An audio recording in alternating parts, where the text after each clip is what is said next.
hari ini kita akan berbincang-bincang dalam satu hari yang momentum banget ya.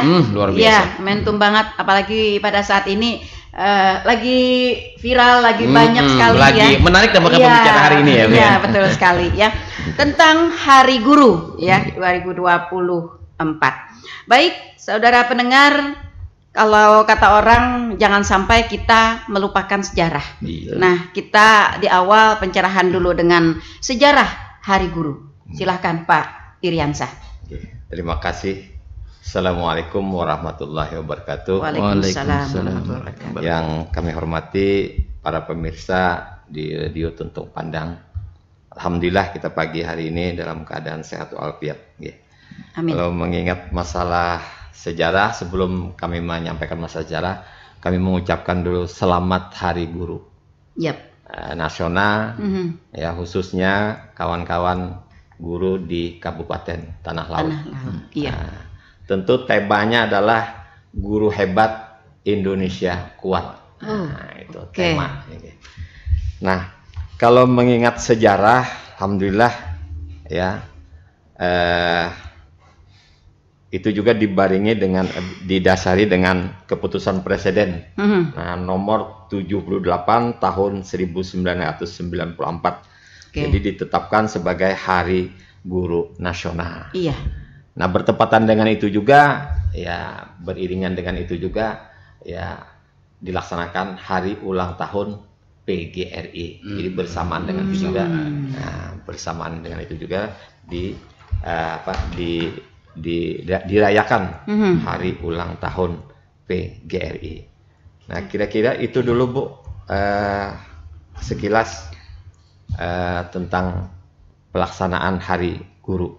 Oke, sejatinya Hari Guru Nasional dan Hari PGRI ini jatuh pada tanggal berapa, Pak? Pada tanggal 25 November. 25 November, 4 hari lagi ya?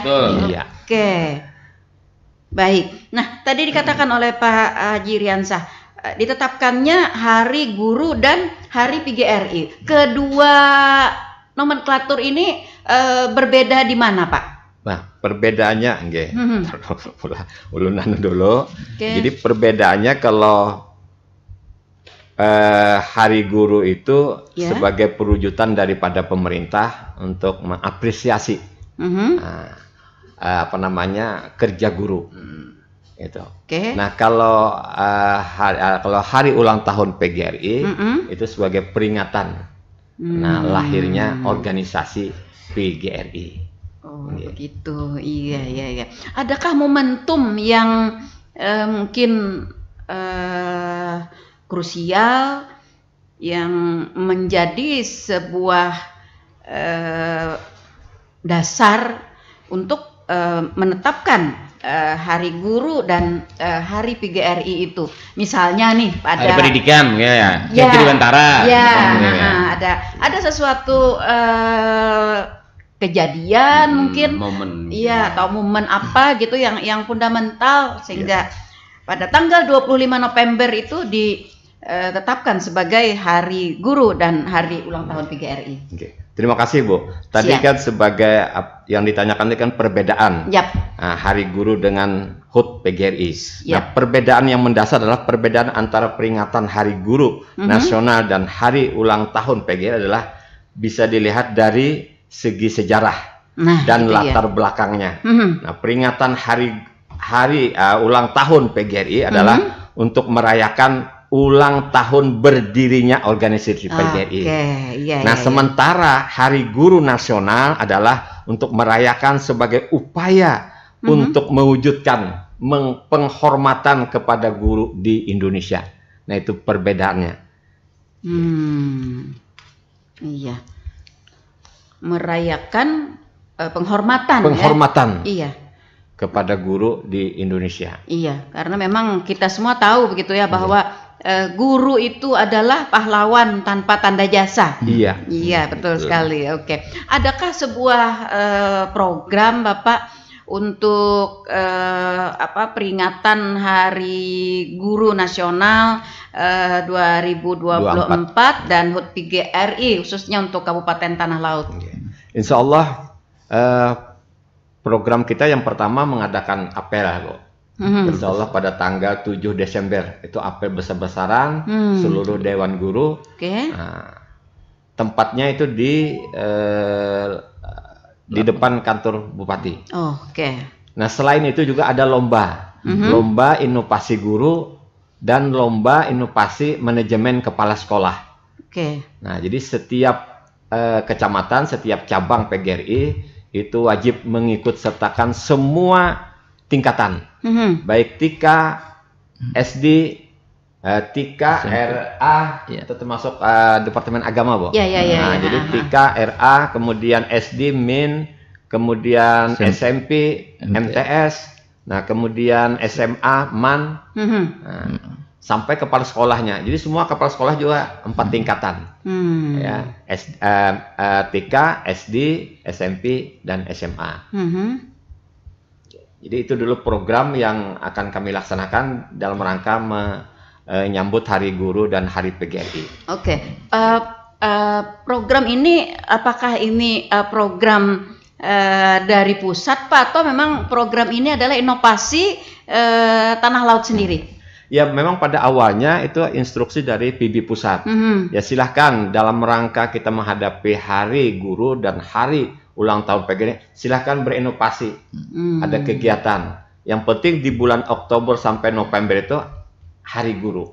Kita meriahkan Hari Guru. Nah, silahkan setiap kabupaten, PGRI kabupaten mengadakan inovasi apa. Nah, kami berkenaan dengan inovasi pembelajaran, karena itu untuk meningkatkan kompetensi kawan-kawan semua di di guru. Gitu. Sama kepala sekolah. Nah, lalu dengan program ini, Pak, berprogram ini lomba inovasi para guru dan inovasi kepala sekolah berkaitan dengan tema ya Hari Guru Nasional di 2024, Guru Hebat, Indonesia Kuat. Ini relevansinya ini kemana, Pak? Iya, nah itu tadi berkenaan dengan kompetensi. Nah, makanya kita melihat sejauh mana kemampuan kawan-kawan sudah mengadakan inovasi pembelajaran. Nah, sehingga nanti kalau itu terlaksana dengan baik, nah insya Allah mutu pendidikan. Jadi itulah nanti Indonesia Kuat. Jadi mutu pendidikan di Tanah Laut khususnya insya Allah akan meningkat. Di situ kuatnya. Dengan adanya inovasi ya tadi, dari para guru. Berinovasi ini, Pak, inovasi yang dilakukan ini apakah berkaitan dengan materi pelajaran atau teknis belajar mengajar atau yang lainnya, Pak? Ya tentu sesuai dengan tugas dan fungsinya seorang guru, tentu berkaitan dengan proses pembelajaran. Karena yang kita harapkan itu apa yang disampaikan kawan-kawan guru itu otomatis hasilnya kepada siswa, Bu. Nah, itu yang mau kita lihat. Bisa Pak Nur bisa mungkin menambahkan? Bagaimana, Pak Nur? Terima kasih. Silakan. Jadi relevansinya dengan tema Hari Guru Nasional, program yang kita buat yaitu temanya kan Guru Hebat Indonesia Kuat. Jadi harapannya ini guru-guru menjadi guru yang hebat. Itu terlihat dari indikator apa? Itu terlihat dari indikator kompetensinya yang meningkat. Ada 4 kompetensi guru, Pak. Jadi ada kompetensi kepribadian, kompetensi sosial, kompetensi pedagogik, dan kompetensi profesional. Paling tidak nanti di kompetensi profesionalnya ini terlihat bagaimana kompetensi guru itu dari inovasinya yang kita adakan di lomba inovasi pembelajaran, baik itu untuk guru atau kepala sekolah itu akan terlihat siapa yang memiliki kompetensi yang luar biasa dan bagaimana nanti ada kompetensi perlombaan di antara guru itu untuk meningkatkan kompetensi ini. Jadi kami dari PGRI memberikan wadah bagaimana guru-guru atau kepala sekolah ini meningkatkan kompetensi melalui lomba inovasi pembelajaran ini. Harapannya seperti itu. Sehingga nanti dengan Guru Hebat Indonesia Kuat ini bisa terwujud dengan meningkatnya kompetensi dari guru atau kepala sekolah itu. Pak Nur, boleh dibocorkan nggak gitu ya? Salah satu gitu inovasi yang mungkin yang sudah masuk ke panitia begitu ya? Terima kasih, Bu. Jadi kalau kita lihat karena kita menyebarkan form untuk mengikuti lomba ini kan zaman sekarang zaman digital. Jadi kita memakai form Google Form yang kita link itu sudah kita bagikan di tiap cabang. Jadi lebih mudah. Jadi dari situ sudah terlihat bagaimana kompetensi guru-guru ini luar biasa. Kalau yang guru rata-rata itu inovasi dalam proses pembelajaran. Itu bagaimana pembelajaran berpusat pada peserta didik ini betul-betul terlihat di situ. Bagaimana mereka memanfaatkan aset yang ada di sekolah. Jadi sebenarnya tidak terbatas pada media yang harus mewah, harus mahal, tapi aset yang ada di sekolah yang bisa kita manfaatkan, yang kontekstual itu lebih terlihat inovasinya di situ. Termasuk dengan kearifan lokal. Betul sekali. Ya? Kearifan lokal itu rata-rata guru kita luar biasa, bisa mengangkat itu semuanya. Begitu juga dengan kepala sekolah. Kepala sekolah bagaimana melihat kondisi sekolahan, memanage sekolahnya itu dengan minimnya fasilitas, minimnya tenaga pendidik, tapi bisa mengelola menjadi sekolah-sekolah yang hebat.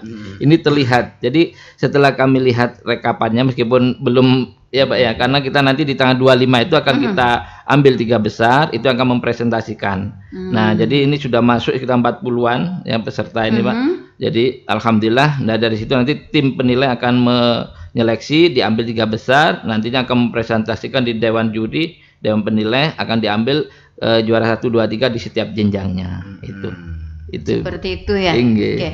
Sebenarnya kalau menurut saya ya, nggak tahu nih menurut para pendengar, kalau menurut saya dari dulu ya, guru itu sebenarnya sudah hebat ya. Iya, betul sekali. Ya, jadi guru itu hebat. Iya, sudah hebat memang. Ya, apalagi kalau zaman-zaman kita ya, saya gitu waktu sekolah dengan guru ini rasanya rasa luar biasa begitu.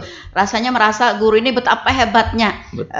Dekat aja dengan guru rasanya rasa takut sekali gitu.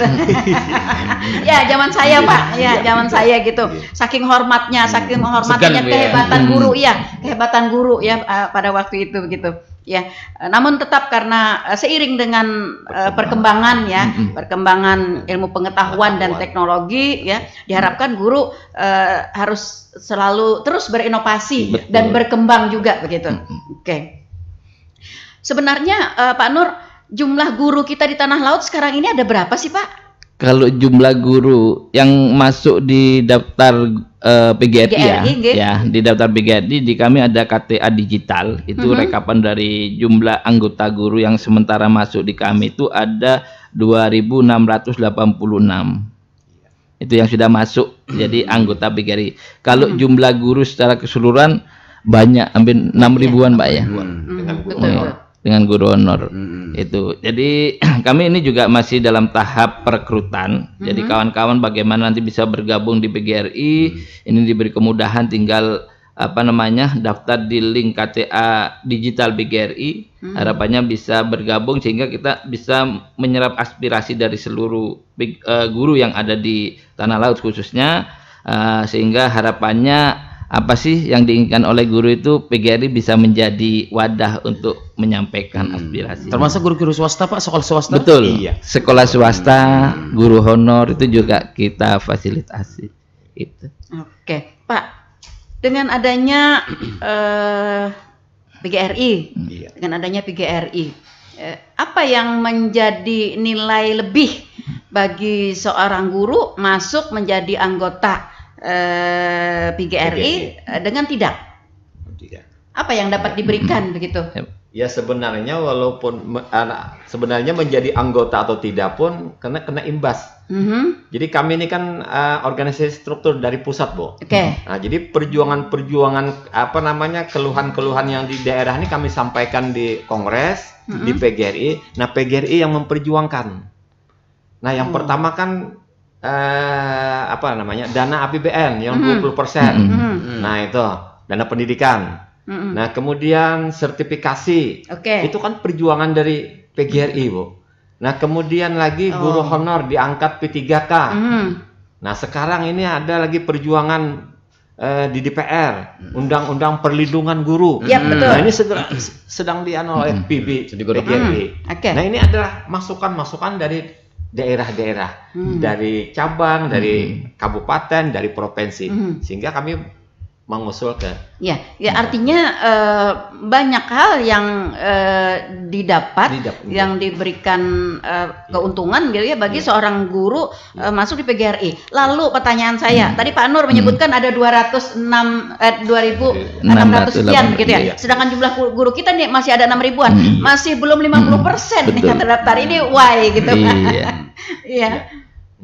Ada apa gitu? Kenapa gitu ya? Mungkin kami sosialisasi. Siap. Terutama guru honor. Ini kami sedang ke kecamatan ya mengumpulkan guru honor. Yuk kita bergabung. Betul. Mudah-mudahan nanti dengan adanya sosialisasi ini kawan-kawan yang honorer maupun yang belum yang sudah PNS mudah-mudahan mengerti perjuangan kita. Nah, salah satunya yang seperti ini yang kita mengadakan program lomba. Nah, ini kan untuk memberikan. Selebihnya juga nanti mungkin kami ke depannya ada mengadakan workshop, pelatihan-pelatihan yang bekerja sama dengan Dinas Pendidikan. Mana kira-kira kawan-kawan yang masih belum menguasai teknologi, nanti kita bekerja sama dengan Dinas Pendidikan. Nah, tentu kami ya harus akan mengutamakan orang-orang yang sudah terdaftar di dalam PGRI. Betul. Insya Allah. Kan kalau pemerintah sekarang ini kan masih belum punya kemampuan secara maksimal.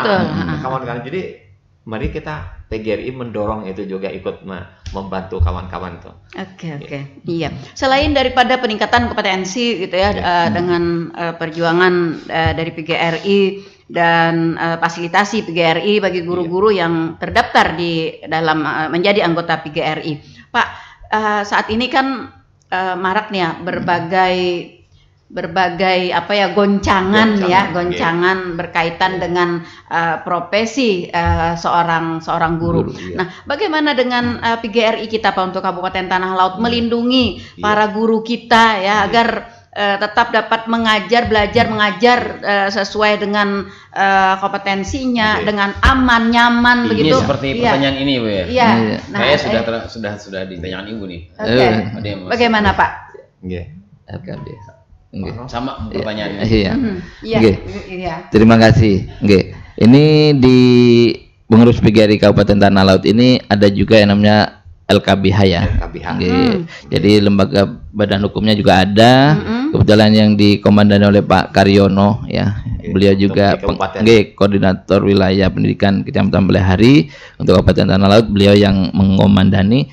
Ini salah satu bentuk wujud bagaimana nanti kita memberikan perlindungan kepada guru-guru dan langkah yang akan kita lakukan di ke depan nih Pak ya, yang dekat ini insya Allah akan ada MOU dengan Polres Pak ya, tentang restorasi justice perlindungan guru. Itu insya Allah akan segera kami laksanakan karena instruksi dari pusat memang sudah seperti itu. Harapannya agar bisa guru-guru ini terlindungi dan tidak takut lagi dalam mengambil tindakan. Yang penting sifatnya mendidik Bu ya, bukan kriminal. Harapannya batasan-batasan itu juga bisa dipahami, diketahui oleh guru-guru juga. Jadi kami akan mengadakan mungkin di bulan Januari Pak, kita akan roadshow ke cabang-cabang, memberikan sosialisasi bagaimana tentang perlindungan guru, bagaimana tentang lingkar belajar guru Pak ya. Ada juga program-program ataupun organisasi-organisasi di bawah naungan PGRI ini akan kita sampaikan juga agar guru-guru yang ada di cabang juga memahami bersama. Seperti itu Ibu. Jadi tambahan bisa Bu. Nah, jadi sebenarnya di pusat itu sudah ada Bu ketetapan dari MA. Jadi guru itu tidak bisa dipidana. Nah, tidak bisa dipidana karena beliau dalam rangka mendidik. Jadi sudah ada jurisprudensi MA itu sudah ada. Iya, sebenarnya sudah ada begitu ya, tetapi kasus-kasus masih tetap terjadi. Itu dia yang saya maksudkan. Nah, sehingga para guru pun padahal kan dituntut guru ini untuk berinovasi tadi ya, berinovasi. Nah, tapi mereka juga agak ragu-ragu untuk berinovasi. Jangan-jangan ini nanti akan berkenaan dengan kekerasan. Jangan-jangan ini nanti akan berkaitan dengan pungutan liar, dan lain sebagainya. Begitu kan ya? Nah, seperti itu maksud Ulun. Apakah PGRI kita juga memiliki satu komitmen bersama begitu, seperti yang tadi disampaikan oleh Pak Nur. Lingkaran mana yang boleh kita lewati, lingkaran mana yang menjadi batasan gitu. Insya Allah baik ke depannya nanti kami mencoba. Nah tadi sudah akan di Januari kan akan sosialisasi ke cabang-cabang. Nah terutama nanti ya sebagai himbauan kawan-kawan guru. Yang penting dulu kita itu di satuan pendidikan kompak dulu. Nah itu dia ya. Kompak Jadi dijaga kerjasamanya itu. Iya, satu suara begitu ya. Suara solid. Itu yang penting Bu. Nah yang kejadian itu yang di NTT itu kan jauh Bu. Dari kejadiannya bulan April, piranya kan Oktober. Nah itu jauh. Nah insya Allah kedepannya kita coba nanti memberikan pemahaman itu. Nah yang kedua ya ini kita itu ada istilahnya kalau di organisasi ada Dewan Kehormatan Guru Bu. Nah insya Allah nanti akan kami bentuk itu Dewan Kehormatan Guru. Jadi kalau ada permasalahan ya terlepas dari hukum, nah itu nanti dilarikan ke Dewan Kehormatan Guru. Jadi ada di organisasi itu. Nah apakah ya kalau sudah dihukum sudah lepas kan, nah tinggal bagaimana cara nanti melihat apakah ini menyangkut masalah etik atau menyangkut masalah aturan yang lainnya. Nah itu karena nanti kami serahkan ke Dewan Kehormatan. Oke, ada Dewan Kehormatan organisasi ya. Ini. Oke, iya. Ini juga sesuai dengan yang ditanyakan oleh pendengar kita nih, Ibu Umi di Atilam. Saya ingin menanyakan bagaimana tindakan para guru dalam hal ini persatuan guru dalam mendampingi atau melindungi rekan guru yang misal terkena dugaan bermasalah dengan hukum. Contoh guru yang dilaporkan orang tua karena diduga menganiaya anak. Apa tindakan PGRI dalam hal ini, menyikapi hal ini? Nah seperti itu ya. Mungkin di tanah laut mungkin tidak terlalu ya ada lah gitu ya. Tapi tetap kita punya ancang-ancang untuk mengantisipasi karena tidak menutup kemungkinan karena ada yang viral gitu ya. Kan sekarang nih kayak lebih banyak ilmu turut-turutan gitu ya, ikut-ikutan. Nah seperti itu. Bagaimana ini Pak? Iya. Menjawab apa yang juga dipertanyakan oleh Bu Umi di Atilam. Ya tentunya ketika ada kasus yang terjadi seperti itu, PGRI akan mendampingi. Yang jelas itu akan memberikan perlindungan, mendampingi korban yang ada, tentunya dengan koordinasi dengan semua pihak, ya kan. Kalau di PGRI kami ada LKBH bagiannya masing-masing, koordinasi sampai ke pusat nantinya Kak ya, karena kita mulai dari PB, provinsi sampai ke kabupaten, itu harus saling koordinasi ketika ada suatu kejadian. Dan juga akan ada kalau di PB itu ada layarnya juga Pak ya, ada yang pengacaranya juga, dan di kita pun untuk di provinsi juga ada.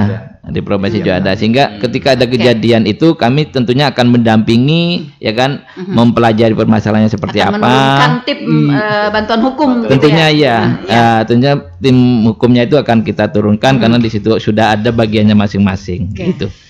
Oke, jadi Bu Umi ya, saat ini PGRI khususnya di Kabupaten Tanah Laut sudah membentuk bidang LKBH PGRI. Jadi sudah disiapkan ya, ada bantuan hukum ya, mengantisipasi para guru yang nanti mungkin akan tersandung ya kasus misalnya mencubit anak gitu ya, dilaporkan dianggap penganiayaan,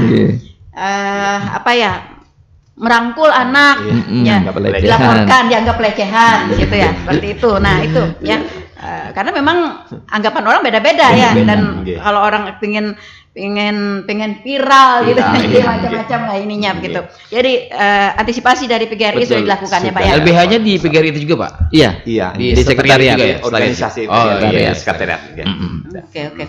Kalau boleh tahu Pak, dari tim bantuan hukumnya itu diambil dari mana? Mungkin lawyer yang ada di Kabupaten Tanah Laut atau lawyer dari provinsi atau bagaimana? Dari provinsi. Iya. Dari provinsi. Oke, dari provinsi. Oke. Baik. Dan satu lagi juga, ketika seorang guru yang mendapat pendampingan dari LKBH PGRI, artinya dia bebas dari pembiayaan.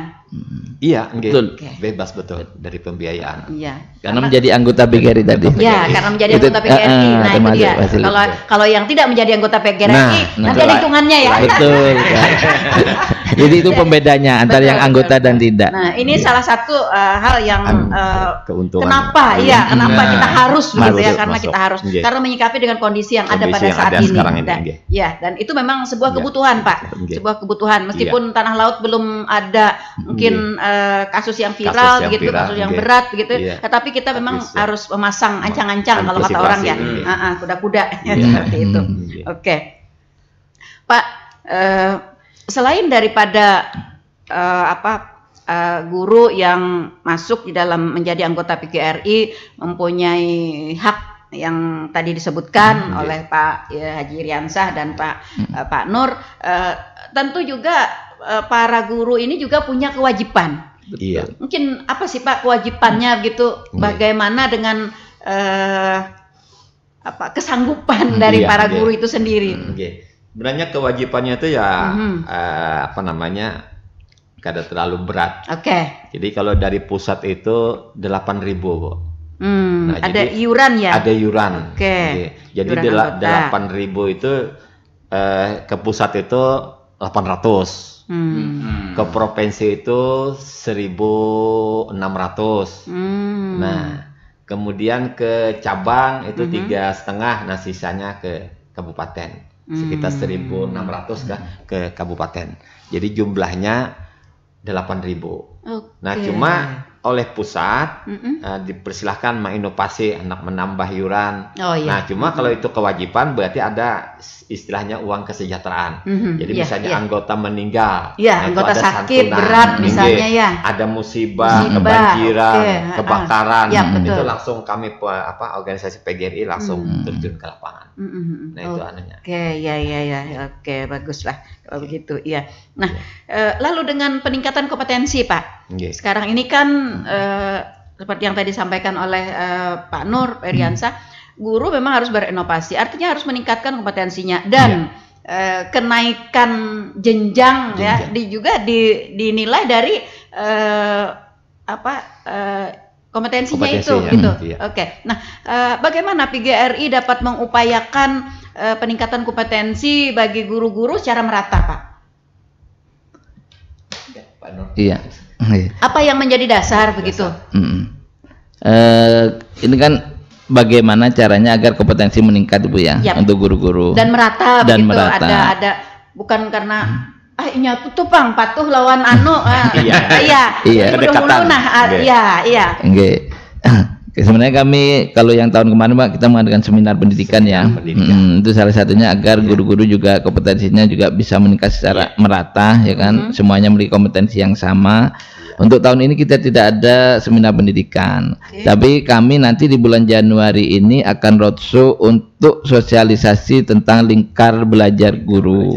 Itu salah satu wadah bagaimana guru-guru di tiap cabang itu bisa mengadakan kegiatan-kegiatan guru.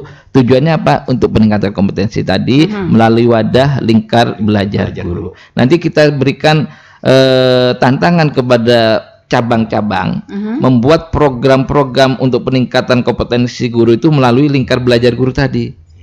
Bagaimana mungkin mereka akan melakukan in-house training atau seminar dan sebagainya. Yang jelas intinya bagaimana guru ini seperti Ibu sampaikan tadi kompetensinya bisa meningkat secara merata. Itu Ibu. Guru honor masuk Pak? Masuk. Guru honor ya, ini berbicara dengan guru honor. Kami juga memfasilitasi, tidak mewajibkan siapapun yang mau masuk di PGRI ya kan, tentunya dengan ada hak dan kewajiban tadi, sanggup membayar kewajibannya ya, itu menjadi otomatis akan menjadi bagian dari PGRI juga. Jadi tidak ada batasan honor tidak boleh, tidak. Jadi honor pun juga kita fasilitasi, termasuk yang dari sekolah-sekolah swasta. Jadi bisa meningkatkan kompetensi juga ikut Bu ya? Betul, bisa.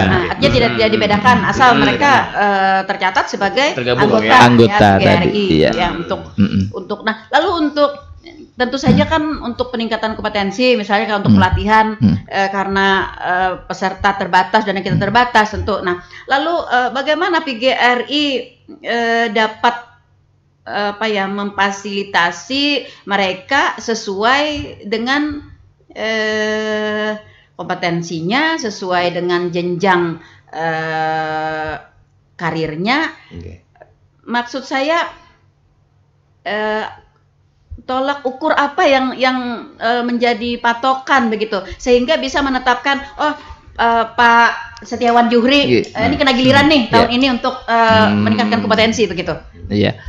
Kalau di PGRI sebenarnya kan bebas Pak ya, bebas. Jadi semua anggota itu bisa mengikuti. Cuma kan kapasitas seperti disampaikan tadi kan kalau di kabupaten biasanya kan terbatas. Ya, betul. Maka dari itu untuk mengantisipasi keterbatasan tempat dan sebagainya, kita membuat lingkar belajar guru itu melalui cabang-cabang itu agar bisa terakomodir semuanya. Karena jumlah guru kan banyak Ibu. Ya betul sekali. Ya itu tadi. Kalau kita mengadakan di tingkat kabupaten seperti dulu seminar itu di aula di Poltek itu aja penuh Pak ya.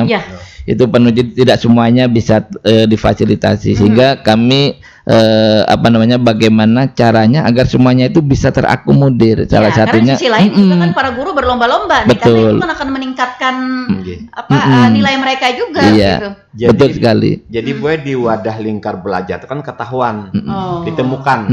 Nah, kendalanya apa? Hambatannya apa? Keluhannya apa? Nah, disitulah kita masuk. Nah, misalnya keluhannya tentang IT. Nah, nanti IT ya kita sisipkan di dalam materi itu. Iya. Karena tidak menutup kemungkinan juga kan ada guru-guru kita yang sudah senior juga yang kurang. Itu dia. Iya. Nah, itu tadi yang ulun maksudkan gitu. Jangan mentang-mentang mungkin karena ada guru-guru yang muda gitu ya, hafal dengan IT. Kalau ada pelatihan IT, ini dia sudah ini.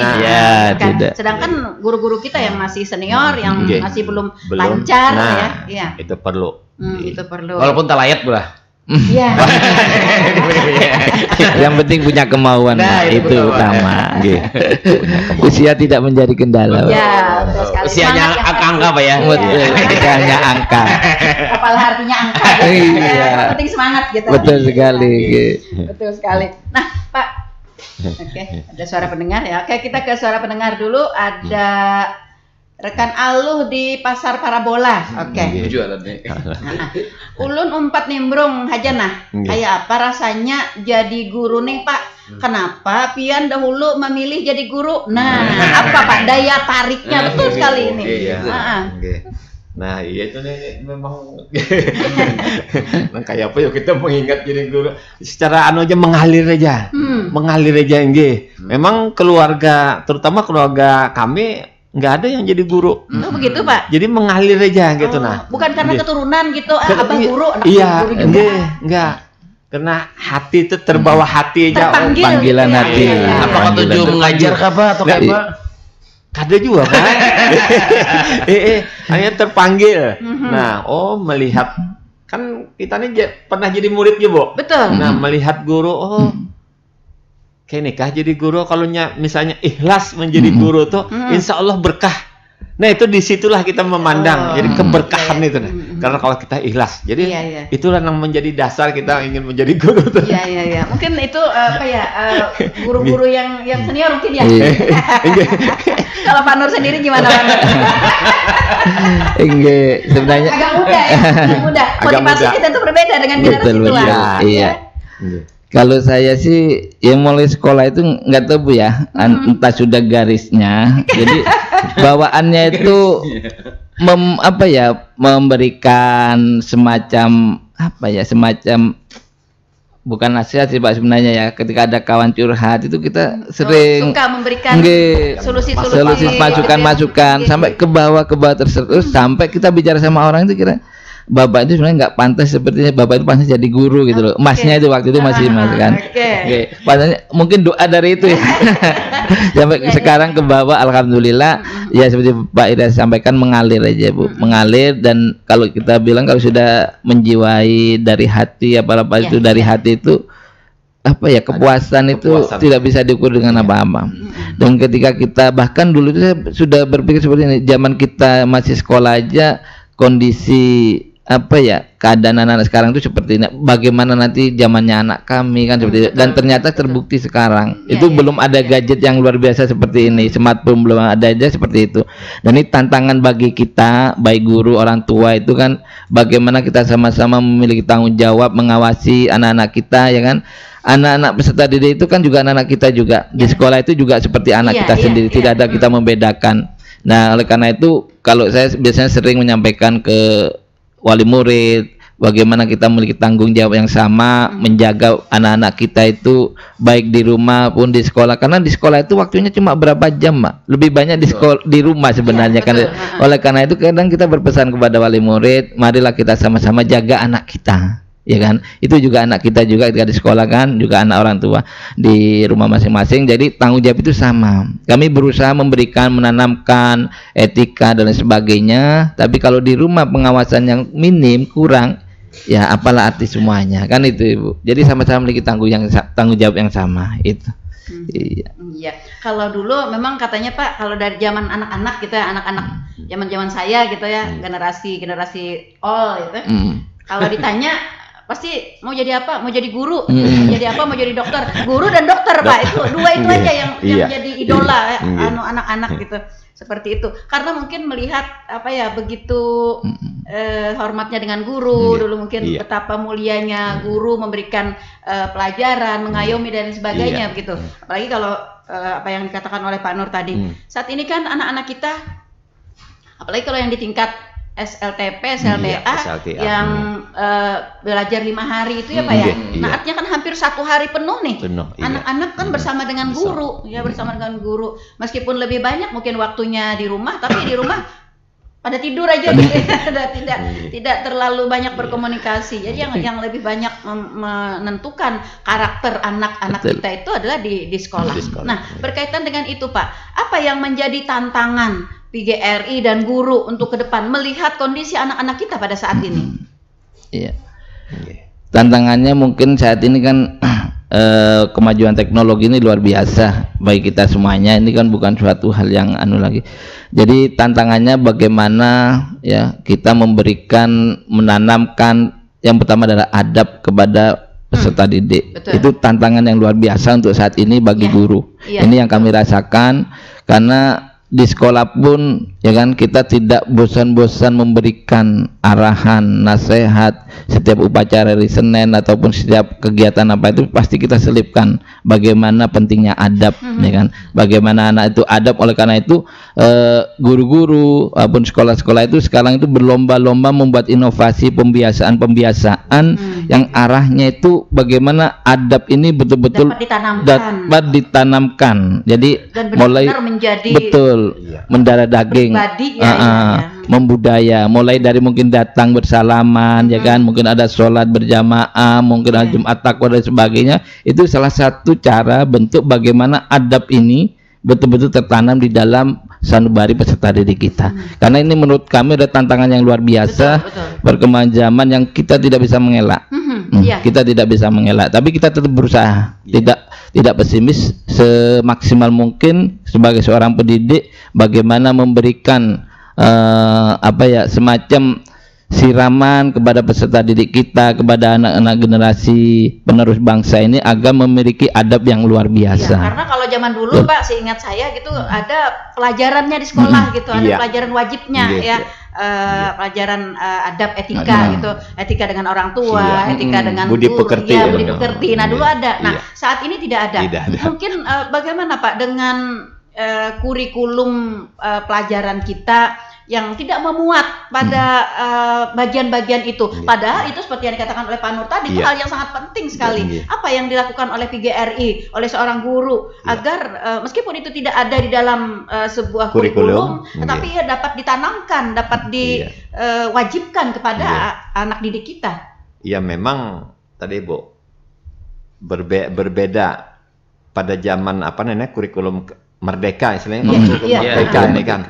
Jadi ada istilahnya profil pelajar Pancasila. Nah itu. Jadi profil pelajar Pancasila itu ada ketakwaan kepada Tuhan Yang Maha Esa. Nah, berbudi pekerti itu yang pertama, itu memang ditanamkan sama tadi yang disampaikan Pak Nur tadi. Adanya pembiasaan Ya, jadi sebelum dimulai pembelajaran ya ada pembiasaan, ada pengajian, ada membaca salawat, ada yasin, sebagainya. Itu dalam rangka menanamkan tadi. Ya memang kami pada prinsipnya yang diutamakan itu memang tadi adab. Iya, karena PGRI ini kan punya dua kewajiban nih. Kepada murid, kepada guru itu sendiri, begitu ya. Nah, jadi itu walaupun tidak ada materi khusus atau kurikulum khusus, tapi itu tadi diselipkan tadi, selalu didengungkan tadi profil pelajar Pancasila. Itu setiap hari itu. Oke, setiap hari, dan itu selalu dikuatkan oleh PGRI ya, untuk guru-guru melaksanakan. Karena khawatirnya ini karena itu tidak ada di dalam kurikulum, tidak diwajibkan gitu, maka ditawarkan aja siapa yang mau melaksanakan atau siapa yang tidak. Nah, sehingga kan kondisinya nanti tidak akan merata. Sebenarnya kalau bicara kurikulum tentang adab dan sebagainya itu sebenarnya kan karakter Bu ya. Itu pendidikan karakter. Beda kurikulum, beda istilah. Kalau di kurikulum 2013 itu namanya penguatan pendidikan karakter PPK. Kalau di kurikulum Merdeka itu istilahnya ada profil pelajar Pancasila. Di mana profil pelajar Pancasila itu ada 6 dimensi. Yang pertama beriman, bertakwa kepada Tuhan Yang Maha Esa. Jadi bab adab dan sebagainya sebenarnya di situ. Penguatannya itu selalu tanggung di situ.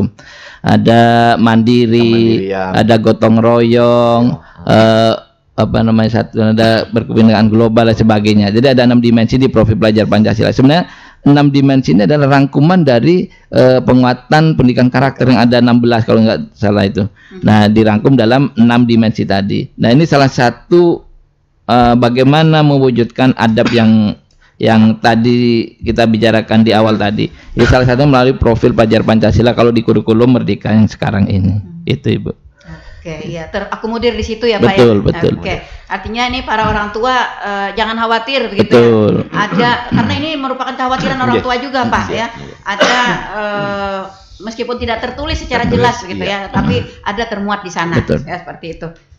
Dan tinggal bagaimana membiasakan juga di dalam keluarga begitu Pak ya, apa yang diajarkan oleh sekolah gitu dibiasakan juga di dalam keluarga sehingga klop nih ya untuk adab tadi. Dan tambahan Bu, di setiap pertemuan, di setiap pembelajaran itu memang di RPP itu atau di modul itu ada tercantum tentang karakter. Nah, jadi didahulukan dulu karakter, saling menyapa, saling apa itu dengan siswa. Ya, Pak. Selain daripada tantangan tadi terhadap kemajuan teknologi, adab dan lain sebagainya, bagaimana dengan tantangan ke depan juga terhadap sarana prasarana para guru, Pak? Kita tahu tadi para guru ini banyak sekali begitu kan. Tentu saja sarana prasarananya tidak bisa dipenuhi sepenuhnya oleh pemerintah. Nah, ini tantangan nih. Bagaimana PGRI menyikapi hal ini, Pak? Kalau terkait sarana prasarana kalau terkait guru kan yang jelas tadi melalui sertifikasi itu Pak ya. Tapi kalau sarana prasarana di sekolah itu kan ranahnya kan dinas pendidikan ya kan. Jadi nanti kalau dinas pendidikan sekarang luar biasa sih Bu. Di sekolah-sekolah itu kan ada pelaporan itu melalui Dapodik itu bisa terbaca. Di mana sekolah-sekolah yang mungkin sarana prasarananya masih perlu diperbaiki itu terlihat di situ. Artinya kebutuhan para guru untuk belajar mengajar sarana prasarana di sekolah itu alhamdulillah saat ini alhamdulillah untuk saat ini insya Allah sudah terpenuhi. Jadi luar biasa sih dinas pendidikan. Jadi zaman sekarang sesuai dengan teknologi yang ada ini hampir semua sekolah itu tidak ada lagi yang tidak punya LCD Pak ya. Hampir semuanya sekarang sudah punya sih. Hampir semuanya karena dari dana BOS yang ada kan bisa dipakai untuk pembelian itu banyak sumber ya. Ada banyak sumber. Jadi digitalisasi sekolah itu sekarang hampir semuanya sudah bisa gitu. Mungkin yang wifi itu Pak, yang daerah Salaman, daerah itu yang mungkin masih terkendala blind spot itu yang mungkin tidak bisa. Nah, lalu dengan tantangan kemajuan kalau tadi kemajuan teknologi ya, ini kemajuan pergaulan, kemajuan orang bilangnya begitu Pak. Ini bagaimana dengan anak-anak kita? Tantangan di sekolah ini kadang-kadang begini Pak, anak-anak kita itu kan lebih banyak bergaul dengan teman-teman, baik itu teman sekolah, teman dan juga ada teman-teman mereka yang di dalam kelompok lain gitu ya, komunitas-komunitas. Hal ini juga dapat mempengaruhi apa yang dipelajari di sekolah. Betul sekali itu, Bu. Terkait dengan itu, kalau di sekolah-sekolah sih, Bu, sekarang kan dicanangkan anti bullying. Itu salah satu pencegahan bagaimana kita menghadapi tantangan anak-anak zaman sekarang. Memang zamannya kan beda, Mbak ya. Betul. Mereka bahasanya aja sudah beda. Kalau boleh kita boleh menyampaikan bahasa toksit ya. Kalau saya toksit, itu salah satu kewajiban kita sebagai pendidik. Makanya kalau di sekolah kami itu guru-guru itu biasanya kalau istirahat itu jangan di dalam ruangan, tapi di teras kantor bisa mengawasi anak-anak. Kebetulan kami juga ada CCTV, jadi melihat pergerakan anak-anak. Jadi meskipun istirahat tetap kita awasi. Ketika mungkin terdengar bahasa anak yang kurang bagus, langsung kita ingatkan. Langsung kita ingatkan. Karena itulah awal-awal atau bibit-bibit kadang awal bullying dan sebagainya itu dari situ. Sehingga kami di sekolah kami itu memang kita canangkan sekolah anti bullying. Jadi mudah-mudahan bisa terwujud tiap upacara, tiap apa itu guru saya sampaikan agar bisa menyampaikan itu. Dan bahkan di sekolah kami sekarang itu juga ada ikrar anti bullying, Pak. Mungkin perdana di tanah laut ini di UPT Desa Mangso saya sampaikan kepada guru, karena ini kita itu tadi Ibu sampaikan miris dengan kondisi anak-anak sekarang. Jadi bagian dia mengatakan media, Pak, darurat bullying. Darurat bullying. Maka dari itu, Pak, kalau kita tidak langsung mengambil tindakan, Pak, sekecil apapun tindakan itu insya Allah akan memiliki dampak, ya kan? Nah, oleh karena itu saya melihat dari itu fenomena yang ada itu, saya memberikan apa ya ke guru-guru bagaimana kalau kita membuat terobosan ini. Kalau biasanya kita kan janji siswa itu, Pak ya, disampaikan kan anak-anak dengan janji siswa aja anak-anak itu dengar terus kan, Bu. Kita ingat harus ini itu. Nah, alangkah baiknya kalau ikrar bullying itu kita sampaikan juga. Alhamdulillah sekarang sudah mulai jalan tempat kami. Itu salah satu bentuk aksi nyata bagaimana bullying itu tidak ada gitu, Bu. Meminimalisir lah. Dan ini ada upaya dari PGRI begitu ya untuk harapannya seperti itu. Ya. Nah, lalu Pak, dalam rangka Hari Guru ya, Hari Guru Nasional tahun ini gitu. Nah, adakah mungkin PGRI membuat semacam sekolah percontohan? Ini loh sekolah ideal atau apa sih namanya begitu, baik dari tingkat TK, SD, SMP, SLTA dan sederajat. Iya. Ya, untuk sementara ini belum ada lagi, Pak. Insya Allah kedepannya ya memang ada. Tahun-tahun kemarin itu memang ada rencana anak lomba sekolah sehat, lomba sekolah bersih. Nah, cuma itu terkendalanya kemarin tuh kawan-kawan di sekolah itu banyak yang belum siap. Nah, jadi insya Allah kedepannya perlu kita juga siapkan itu. Siap kada siap. Iya, harus siap. Siap kada siap, harus siap begitu ya. Ya, kita berpikirnya ada sekolah-sekolah yang menjadi percontohan gitu. Meskipun tidak dilombakan tapi ini nanti akan mendapat penghargaan gitu ya. Nah, inilah sekolah bebas bullying seperti yang Pak Nur tadi ya. Sekolah bebas kekerasan gitu ya seperti itu. Akhirnya nanti dengan itu kan memacu nih pada sekolah-sekolah yang lain.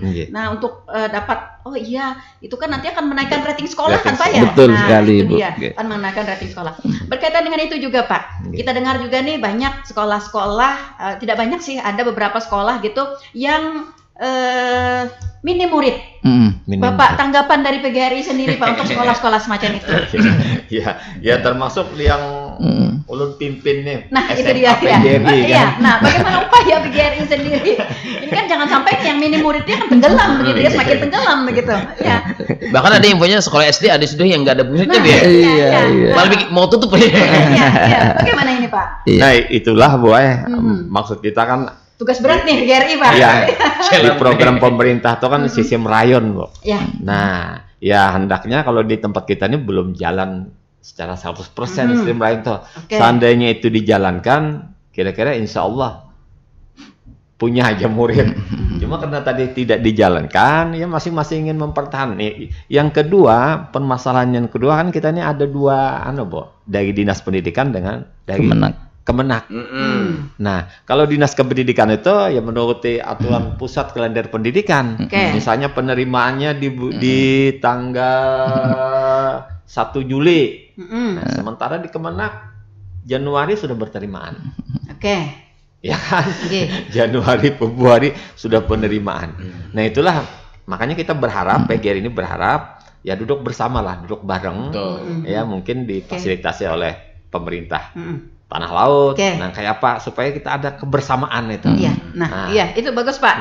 Nih, nang selebihnya lagi ya pondok. Pondok sekarang nih kan lagi di mana-mana buka. Nah itu. Dan di pondok nih yang untungnya itu Bu 2 ijazah. Ya kan? Jasa umum, agama. Nah, agama ini kelebihannya. Jadi kan masyarakat ya tentu banyak ke sana.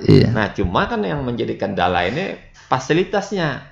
Kadang-kadang kan di pondok itu tidak ada fasilitasnya tapi dia menerima banyak siswa kan. Nah, itu jadi masalah. Makanya Julun jangan bisa duduk bersama.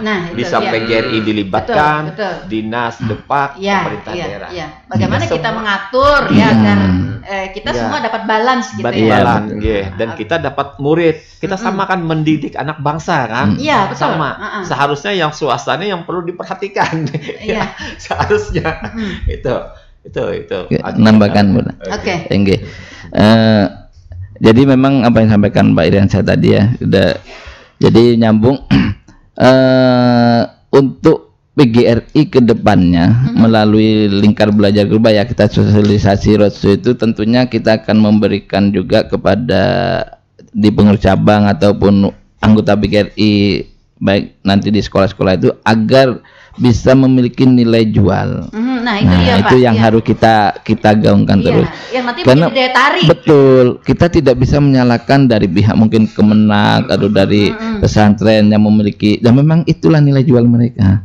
Nah, di kita yang di bawah Dinas Pendidikan ini harus memiliki nilai jual yang mungkin kalau memang sekarang itu masyarakat itu lebih ke agama, Pak. Jadi kita juga harus bisa memiliki nilai jual di situ. Mungkin boleh kita ini sekolah negeri ya kan atau sekolah swasta yang dibawa Dinas Pendidikan, tetapi kita juga bisa memasukkan nilai-nilai religius di situ melalui apa pembiasaan. Seperti hanya saya disampaikan di awal juga mungkin ada Jumat Takwa, ada pembacaan surat-surat pendek, itu kan ada nilai sendiri. Jadi harapannya wali murid pun akan melihat oh ternyata di sekolah yang di bawah naungan Dinas Pendidikan ini juga punya nilai ya kan, punya nilai jual lebih tentang tentang keagamaan. Tidak kalah juga dengan yang di pesantren atau yang sekolah-sekolah yang bernuansa Islami. Jadi itu yang harus kita berikan edukasi kepada guru-guru sekolah-sekolah yang ada di Tanah Laut, khususnya nanti melalui PGRI Pak Iriansyah, kita insya Allah nanti di bulan Januari akan roadshow itu bisa kita sampaikan. Jadi bagaimana inovasi itu, itulah kepala sekolahnya nanti, bagaimana manajemennya Pak ya. Makanya kita kemarin membuat lomba inovasi manajemen itu kan salah satunya di situ akan terlihat. Ya kan? Itu Ibu. Ya. Di negeri ada ekstrakuri, betul, ada hapsi. Nah itu kan akan jadi nilai jual juga. Nah lalu sejauh ini PGRI sendiri Pak sudahkah ibaratnya memetakan sekolah-sekolah yang minim murid, kemudian PGRI melakukan promosi terhadap sekolah tersebut? Sementara ini belum ada pemetaan murid yang sekolah muridnya sedikit itu belum ada. Karena kita data itu harus melihat dari cabang Mbak ya. Kita datanya dari bawah, nanti baru kita petakan. Termasuk jumlah kekurangan guru dan sebagainya itu. Iya betul. Oke. Baik Pak, kita ke suara pendengar. Ada rekan Yanor di Plehari. Saya hanya ingin nanya aja. Bagaimana tanggapan dan tindakan guru terhadap salah satu murid yang tangkapan belajarnya sangat rendah? Ya, apakah menjadi prioritas atau membiarkan aja? Ya, yang kedua ada rekan Udin sedunia. Ya, sedunia karena Udin banyak Pak. Jadi kalau Udin sedunia katanya, kalau Ahmad sedikit. Sekarang zaman teknologi kan Pak. Dan ada beberapa sekolah yang menyarankan setiap siswa mempunyai laptop. Ya, bagaimana dengan anak yang kurang mampu untuk membeli laptop tersebut? Oke. Ini tadi berkaitan dengan sarana prasarana tadi hanya oleh guru tapi juga oleh murid ya. Yang ketiga dari rekan Ari di Plehari, Bagaimana menyikapi kurikulum yang berbeda-beda? Bahkan ada buku yang dibeli malah tak terpakai. Bagaimana menyikapi hal ini? Bahkan ada perbedaan antara sekolah dalam menanggapi kurikulum ini. Iya. Baik, 3 pertanyaan dulu Pak. 1, 2, 3, oke? Iya. Izin Pak ya, jawab. Tadi yang pertama terkait dengan inklusi itu ya. Iya. Iya, prioritas apa enggak gitu ya. Baik.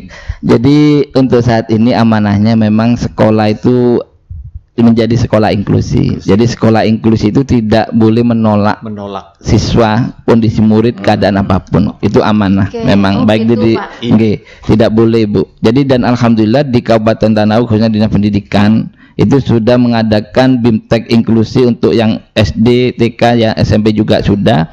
Bagaimana itu berlaku untuk semua sekolah ya? Berlaku untuk semua sekolah. Membekali guru-guru bagaimana penanganan untuk anak-anak yang PDBK, peserta didik berkebutuhan khusus tadi. Jadi alhamdulillah Dinas Pendidikan luar biasa. Jadi karena untuk penanganan anak-anak berkebutuhan khusus itu kan tidak boleh sembarangan. Harus memiliki pendidikan khusus juga, keahlian di situ. Tetapi dengan guru-guru yang belum memiliki itu, Dinas Pendidikan luar biasa sekali tanggap membuat program BIMTEK untuk guru-guru inklusi. Ya, itu di BIMTEK selama beberapa hari di BPMP. Alhamdulillah sini yang tahun ini angkatan kedua. Sudah beberapa guru sudah alhamdulillah, dan juga Dinas Pendidikan mengadakan asesmen Ibu. Asesmen bagi peserta didik berkebutuhan khusus. Itu sudah dilaksanakan dan alhamdulillah mendatangkan langsung ahlinya. Jadi bekerjasama dengan Universitas Islam ya di Banjarmasin, mendatangkan psikolog-psikolog, jadi mengidentifikasi anak-anak yang berkebutuhan khusus di setiap sekolah itu didatangkan ke Dinas Pendidikan, ada yang di kecamatan-kecamatan juga. Jadi terlihat anak ini teridentifikasi apa. Nah, ada anak yang slow learner, ya kan? Ada anak yang ADHD, ada anak autis sebagainya. Terus bagaimana penanganannya kan itu. Nah, memang harusnya di sini kan harus ada guru khusus, tetapi kan Dinas Pendidikan masih prosesnya, sehingga dikirimlah guru-guru untuk melalui BIMTEK tadi. Alhamdulillah sedikit kan memiliki pengetahuan dasar di situ. Jadi insya Allah untuk anak-anak yang inklusi akan tertangani ya, meskipun tidak maksimal tapi sudah terfasilitasi. Bagaimana dengan sekolah luar biasa, Pak? Sekolah luar biasa tetap berdiri sama, tidak jadi masalah. Dan di situ pun cuma kadang kendalanya begini, Pak. Ketika kita mengadakan asesmen, tidak semua wali murid itu mau menerima kenyataan. Makanya wali murid itu kadang dimasukkan di sekolah negeri, tidak ke SLB. Nah itu, tapi itu bagus juga karena ketika anak dimasukkan ke situ, secara emosional, sosial emosional, anak itu kan akan terbiasa bersosial. Tapi akan berkembang. Betul. Kalau dimasukkan di SLB, jadi kan komunitasnya itu anak-anak seperti itu. Jadi merasa ketika sama orang yang jadi minder. Nah itu salah satu tujuan inklusi, Pak. Oke, jadi terjawab ya rekan Yanor, saat ini memang Dinas Pendidikan sudah berupaya ya untuk menciptakan atau mencetak guru-guru yang dapat menangani ya anak-anak yang mungkin tingkat tangkapan sekolahnya tadi rendah. Guru plus jadinya gitu ya. Plus ya. Jadi kada siswa tuh kada dibiarkan tidak. Jadi tidak dibiarkan begitu saja ya. Tetap dia akan menjadi perhatian khusus ya. Dilihat nih di kelas siapa nih, misalnya Setiawan Juhri agak pindah lambat Pindah lambat paham juga. Apalagi kalau bicara kurikulum Merdeka itu ada yang namanya pembelajaran terdiferensiasi. Nah, pembelajaran terdiferensiasi ini mengakomodir anak-anak seperti itu. Jadi kita memberikan pembelajaran tanpa membedakan, sesuai dengan kebutuhannya. Nah, inilah kurikulum Merdeka, salah satunya di situ, Ibu. Jadi kalau pembahasan itu agak jauh, agak panjang. Gitu. Salah satu nilai plusnya ya dari kurikulum Merdeka. Ada yang bilang sih kurikulum Merdeka merdeka banget gitu ya. Hanya merdeka semuanya. Oke, yang kedua Pak dari rekan Udin Sedunia tadi dengan apa yang dibutuhkan adalah laptop, tapi bagaimana dengan anak-anak yang kurang mampu yang tidak bisa membeli laptop? Iya, kalau masalah itu kalau di Dinas Pendidikan khususnya di kebetulan saya di SD ya, nanti kalau SMP. Nah kalau di SD itu alhamdulillah sudah hampir semua sekolah itu sudah dapat bantuan Chromebook. Jadi insya Allah tidak ada alasan tidak ada laptop misalkan, ya kan? Kalau di SD sih pembelajaran digitalisasi kan ditekankan. Jadi hampir semua sekolah itu diberi bantuan Chromebook, ya ada yang 15, ada yang 10 dan sebagainya. Itu salah satu memfasilitasi tentang IT itu. Jadi seperti itu, Pak. Iya. Tapi artinya itu hanya dapat dipakai di sekolah kan, Pak ya? Iya, di sekolah. Betul. Tapi kan nanti anak juga butuh itu di rumah begitu. Kalau tingkat SD kan belum begituan, Mbak ya. Kalau misalnya di tingkat SLTA apa? Kalau SLTA, nah, makanya banget nih. Ya. Betul. Mungkin Mbak Iri bisa bantu. Iya, kalau untuk di rumah itu biasanya bekerja sama dengan orang tuanya. Tapi jadi kalau orang tuanya tidak mampu ya tidak bisa dipaksakan juga. Adakah mungkin Pak upaya-upaya dari PGRI misalnya ada kayak subsidi atau mungkin ada beasiswa atau apa begitu untuk hal-hal seperti itu? Untuk sementara ini belum ke sana kita ya. Belum ada ke sana lagi. Oke. Karena tidak sedikit itu, Bu. Betul. Kalau di perguruan tinggi setahu kami kan ada ya, ada beasiswa dari jalur prestasi, jalur tidak mampu dan sebagainya begitu. Ya. Kalau untuk sekolah kita dari SLTA ke bawah belum ada seperti itu ya Pak ya? Belum ada. Kalau dari PGRI belum ada. Belum ada dari PGRI. Mudah-mudahan nanti ini akan menjadi sebuah pemikiran ya Pak ya. Oke, sebuah pemikiran. Oke. Yang ketiga tadi rekan Ari di Plehari ya.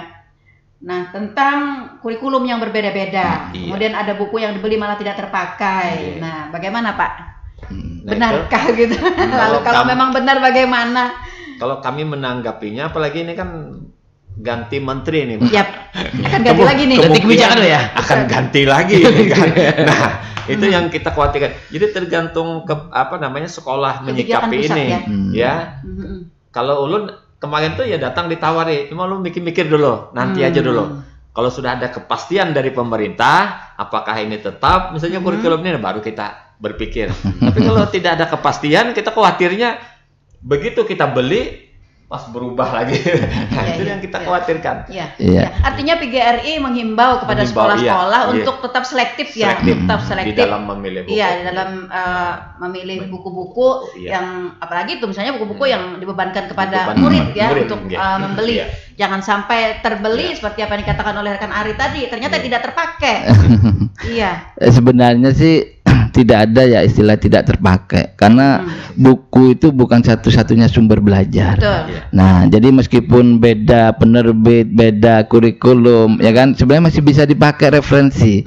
Karena kalau kita bicara kurikulum itu kan kita akan berbicara tentang, kalau yang sekarang ya kurikulum merdeka itu capaian pembelajaran. Kalau kurikulum merdeka itu tentang kurikulum 13 kompetensi inti. Selama kompetensi inti dan capaian pembelajarannya sama, misalkan ini tentang fenomena alam, ya kan, buku apapun masih kita bisa pakai kan. Kita misalkan buku yang sudah lama itu bentuk pembahasannya tentang fenomena alam kan kita bisa jadikan referensi juga. Jadi sebenarnya ya tidak ada sih istilah tidak terpakai gitu sih. Anak-anak itu biasanya saya dulu ya. Kalau misalnya buku ini emang sama intinya sama, tapi uraiannya berbeda. Gurunya makanya ini aja. Iya, itu yang jadi. Saya nggak mau pakai punya saya. Betul. Nah itulah. Beda dengan itu biasanya Pak. Paradigma itulah Bu yang sekarang itu mulai dirubah. Jadi guru-guru selalu diberikan edukasi bahasanya.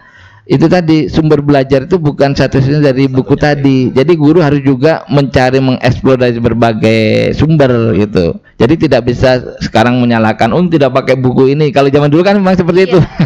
Disalahkan. Kalau yang sekarang tidak, insya Allah tidak ada sih. Itu. Pengalaman dari PGRI sendiri Pak, selama ini di Tanah Laut, adakah kasus yang seperti disampaikan oleh rekan Ari ini? Ada misalnya satu sekolah sudah mewajibkan anak-anaknya membeli buku apa sih namanya, buku LKS ya apa sih? Bukunya itu apa gitu. Nah ternyata itu tidak terpakai. Atau misalnya kalau ada yang nanyakan berarti udah ada Bu. Iya. Berbeda. Mungkin yang terjadi itu untuk saat inilah. Ya mungkin kita juga perlu memberikan edukasi ke guru-guru juga. Sekarang kan ada LKS di setiap sekolah. sekarang guru-guru itu lebih fokus ke LKS. Itu yang kita sayangkan. Padahal buku-buku dari pemerintah itu kan ada. Ya kan? Yang buku dari pemerintah baik itu kurikulum Merdeka ataupun kurikulum 2013 itu ada sebenarnya. Cuma ketika LKS ada, guru-guru ini kadang fokusnya ke LKS. Mungkin itu maksudnya tadi itu. Jadi buku yang sudah ada yang buku pemerintah malah gak kepake. Kepakainya malah ke LKS. Nah ini ya PR kami juga bagaimana memberikan edukasi kepada guru-guru. Mudah-mudahan kami bisa juga mengedukasi guru-guru di Kabupaten Tanah Laut ketika kami roadshow Pak ya, kita akan sampaikan juga. Terima kasih masukannya ini luar biasa. Iya betul. Padahal gurunya juga yang nyuruh beli katanya Bu. Iya betul. Jadi harusnya kan dikombinasi Pak, harus kombinasi. Jadi LKS kepake, di buku pemerintah juga terpakai. Jadi wawasan anak semakin luas kan gitu. Harapannya seperti itu sih. Jadi tidak fokus LKS saja harusnya.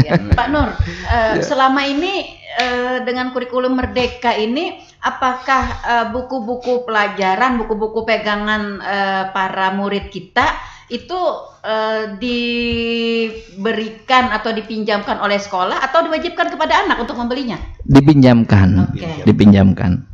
Seluruhnya atau sebagian besar atau kecuali LKS. Ya kalau LKS memang kan kalau buku pemerintah itu dipinjamkan. Iya, dipinjamkan. Iya.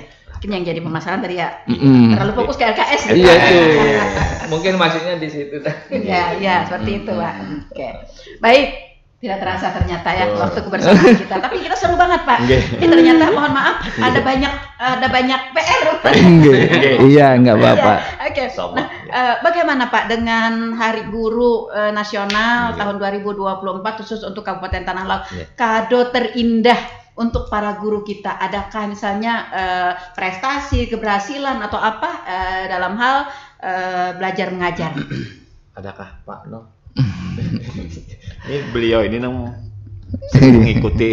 Oke, Pak Nur silakan Pak. Mungkin kalau kado terindah untuk Tanah Laut ya untuk saat ini terkait dengan program guru penggerak atau sekolah penggerak. Ini salah satu kado terindah untuk Tanah Laut.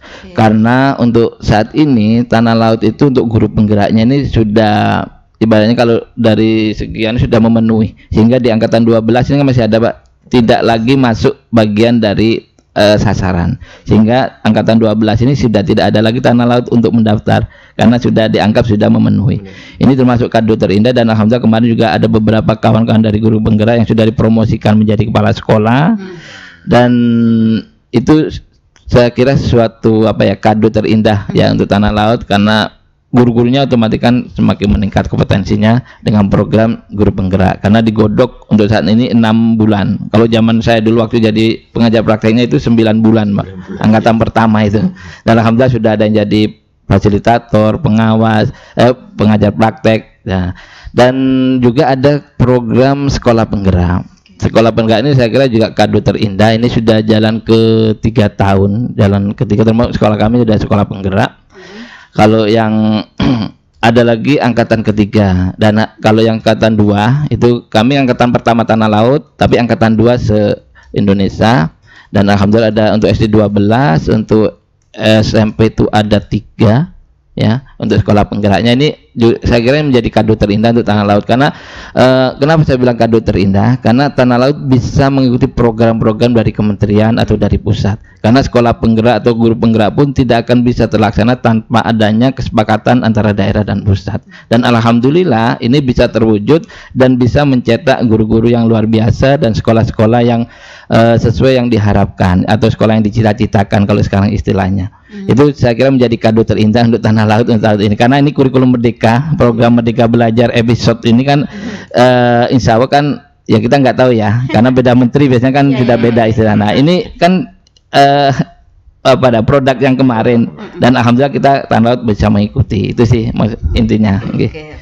Karena menjadi guru penggerak dan menjadi sekolah penggerak ini memerlukan perjuangan proses yang luar biasa. Ya, sekali. Dan ternyata Tanah Laut bisa. Oke, alhamdulillah. Oke, Pak, satu lagi dengan istilah guru teladan masih adakah Pak? Kalau guru teladan tidak, guru teladan. Rasa nggak ada Pak ya sekarang. Saat ini sudah tidak ada lagi. Sudah tidak ada kayaknya.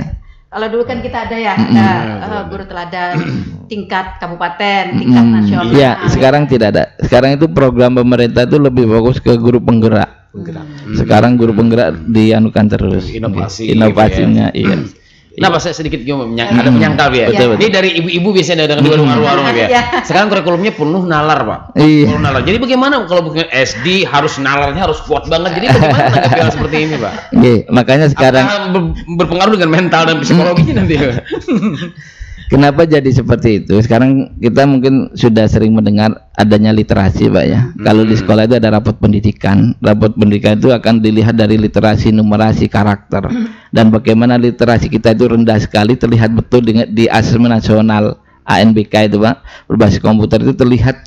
Karena sekarang itu soal-soal baik itu numerasi itu semuanya hampir berbentuk deskripsi. Jadi anak-anak itu diupayakan bisa membaca, bisa memahami. Tidak hanya bisa membaca saja, tapi memahami. Ya, itulah literasi yang sejatinya di situ. Bagaimana memahami kalimat, bagaimana memahami pertanyaan itu dari literasi tadi. Makanya kalau di program sekolah-sekolah itu pembiasaan ada literasinya juga untuk meningkatkan itu tadi. Memang ini menjadi tantangan bagi kita semuanya ataupun wali murid. Ini dampak dari kemajuan teknologi kalau menurut saya. Kalau zaman kita dulu kan kita sering kalau di rumah paling kan kalau nggak ada kegiatan paling baca komik, baca buku kan itu. Kalau sekarang anak-anak lebih asik main gadget. Nah, sehingga literasinya kurang sekali. Nah, ini mungkin pemikiran dari pemerintah pusat pun ya kan, bagaimana literasi ini bisa naik. Nah, ini tantangannya luar biasa memang. Harus kerjasama semuanya memang. Iya. Orang tuh pusing biasanya, Pak. Iya. Penalaran tadi, Pak. Masa kalau ada tugas sedih. Masa ini aja nggak bisa itu, Pak ya. Karena tidak bisa memahami kalimat tadi itu, Pak. Nggak nyampe anak saya ini kan. Oke, Bu. Iya. Satu lagi juga, Pak. Tadi juga mungkin berkaitan itu juga ada pesanan juga dari teman gitu. Nah, dengan kondisi belajar yang tadi harus bukan hanya memahami kata gitu ya, tapi harus memahami arti dan lain sebagainya. Nah, akhirnya kan anak tadi diharuskan untuk berpikir luas ya, Pak. Nah, sehingga juga ini akan mempengaruhi jiwa anak begitu. Nah, sehingga ada kekhawatiran dari orang tua, anak-anak kita itu cepat dewasa begitu, Pak. Bagaimana tanggapannya, Pak? Apa memang diinginkan cepat dewasa? Cara berpikir. Enggak.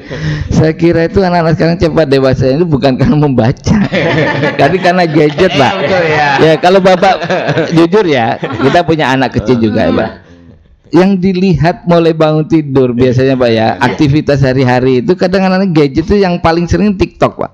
Di TikTok itu banyak konten yang dewasa, gaya bicara, itulah yang akhirnya terekam di sini. Jadi lebih ke situ sih. Kalau saya justru karena anak-anak lebih ke sini, ke gadget ini, literasi ini justru kita masih berupaya agar anak-anak itu memiliki literasi yang luar biasa. Karena sekarang di sekolah sih, saya kadang miris juga. Awal-awal saya masuk itu kita ditanya tentang arti suatu kata, itu anak nggak bisa kelas 5, kelas 6. Sehingga disitulah saya pikir bagaimana ini harus bisa literasi harus saya gaungkan. Bagaimana anak bisa membaca 5 menit mencari kata-kata sulit. Itu salah satu upaya, Pak. Jadi yaitu tadi literasi ini sekarang menjadi PR besar untuk kita semuanya sih. Ya, tantangannya gadget ini. Betul. Itu sih, Ibu. Oke. Ya, memang kalau kita rasa-rasa ya, Pak ya, memang tantangan ke depan dunia pendidikan kita ini memang sangat besar ya, sangat besar. Dan saudara pendengar perlu kita ketahui bahwa tantangan besar dunia pendidikan ini bukan hanya beban guru PGRI dan insan pendidikan begitu ya, tapi beban bagi kita semua gitu. Bagaimana kita dapat bekerja sama untuk dapat mengatasi permasalahan-permasalahan di dunia pendidikan. Makanya dia bertanya tadi, Bu ya. Kenapa jadi guru akunnya? Iya. Oke, Bu. Lebih kepada pengabdian ya. Itu berkahan kata Pak. Beliau ini luar biasa, Pak. Sudah purna sekarang diperbantukan lagi menjadi kepala sekolah di PGRI. Sudah purna sih ini. Luar biasa. Ya, ini suatu prestasi. Wah, dedikasinya untuk pendidikan luar biasa. Kemarin juga ketua penyelenggara nih, Iya. Ketua penyelenggara. Iya.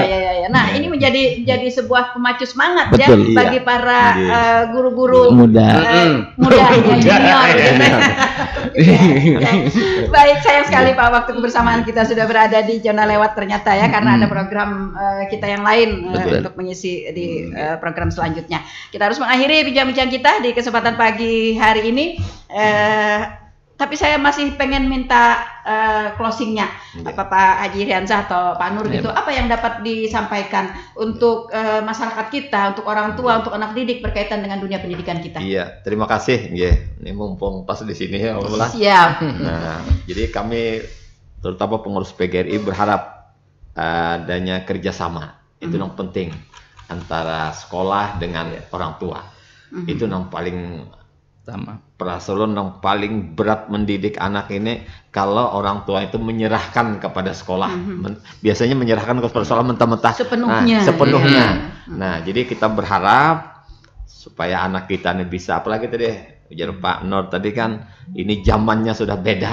Nah, tentu harus kita jangan buat bahasanya itu kita keroyoki dengan dalam mendidik anak ini. Tidak bisa tidak. Jadi harapan dulu itu. Betul sekali. Jadi kepada orang tua. Kalau dulu melihat anak pendiam, himong ya Pak ya. Himong. Sekarang nggak bisa lagi. Sekarang tidak bisa lagi. Oke, baik. Ya, baik saudara pendengar, sampai di sini bincang-bincang kita di kesempatan pagi hari ini dalam program Talkshow Tanah Laut Menyapa, Kamis 21 November 2024. Terima kasih Pak Haji Iriansyah, terima kasih Pak Nur atas kebersamaannya. Terima kasih para pendengar yang sudah berkontribusi bersama kami, dan para pendengar yang selalu setia stay tune di 102,3 LPPR Radio Tuntung Panang FM, radio kebanggaan kita bersama. Semoga apa yang kita perbincangkan di kesempatan pagi hari ini benar-benar dapat meningkatkan peran serta dan kerjasama dari semua pihak untuk mengkerubuti dunia pendidikan kita, sehingga kita dapat melahirkan generasi-generasi yang handal, berkarakter sebagaimana harapan bangsa dan negara ini. Mohon maaf jika ada yang kurang berkenan di hati. Selamat Hari Guru Nasional, selamat hari ulang tahun PGRI 2024. Ya, guru hebat Indonesia kuat, guru-guru tanah laut hebat, tanah laut menjadi kuat. Amin. Ya. Saya Nelly Aryani. Dan saya operator Iwan Ferry. Bagi Anda yang mungkin replay kembali pembicaraan hari ini, bisa mengunjungi akun YouTube kita di LPPL Tetap Bergepan 102,3. Jangan lupa like and subscribe. Tetap bersama kami. Assalamualaikum warahmatullahi wabarakatuh.